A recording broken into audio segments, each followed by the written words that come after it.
Guys, what's up? This is me, Papakas ng Android Hero. At meron tayong video unboxing mula sa Remax. Ito guys, yung RM585 earphone na isa sa mga paborito ko ngayon na sobrang bangkod na back na earphone. Kaya naman itong in-unbox ni Papakas ngayon, siguradong sa akin ang pumunta. Diba?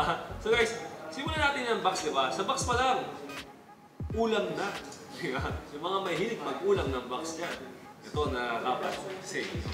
Pero lutuin nyo muna. Baka mga kainin nyo na hilaw.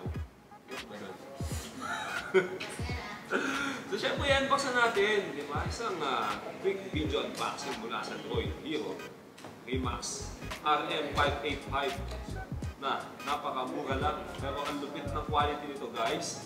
Sa loob ng box, ang nakikita ni Papakas ay meron kasamang user manual, extra earbuds at saka yung malupit na stereo earphone natin, diba? Yung mga kasama niya sa loob guys. Sa physical appearance ito, lupit eh. Ang unang bubungan kagad sa akin guys na sigurado magugustuhan ninyo yung wire niya. So para siyang binalutan ng transparent na cover. Ganda.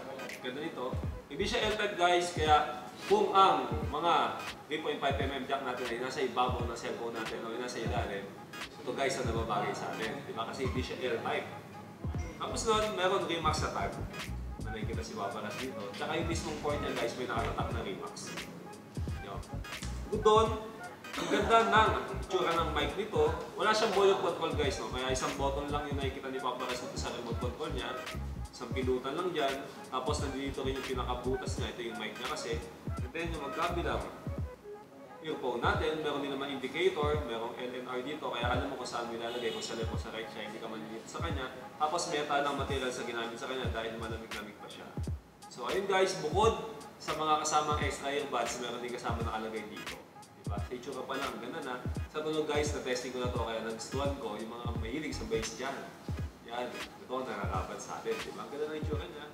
Yung design niya, kasi yung kable mismo sa loob ng earbuds ay merong parang nakasuot siya sa rubber. Pwede mo siyang hilayin, pwede mo siyang iksyan kung gusto mo. Tapos, pwede ka din mag-create dito guys, kapag ay nabahan mo ganyan, pwede mong isabit sa likod ng tenga mo to. Diba? Parang pa ganyan. Ganyan siya sa likod ng tenga mo, isabit mo ganyan. Yan, isabit siyang ganyan sa likod ng tenga mo. So parang ang cool niya dati. Cool. Parang punk. Kanya-kanyang trip lang yan eh, di ba? Yeah. So guys, nag-a-accept kami ng cash out delivery within Metro Manila. Kung gusto nyo umorder ng malupit na pang for the back RM585 Remax na earphone na to guys, no? Wala kayong magagawin kundi message nyo lang sa amin yung details nyo. Name, address, contact number, at saka yung order ninyo. Cash on delivery yan, darating sa inyo guys within Metro Manila yan. Kung nasa probinsya naman kayo gusto nyo umorder nito, guys, mag-PM pa rin kayo sa amin.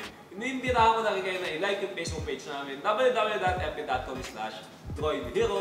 Meron kaming YouTube channel guys, please mag-subscribe na rin kayo. At meron ako Instagram, kapag pinalo nyo ako, magpapalo ba ako, Papakas. Maraming salamat ulit. Ito yung ating napaka-cute video unboxing ng Remax RM585.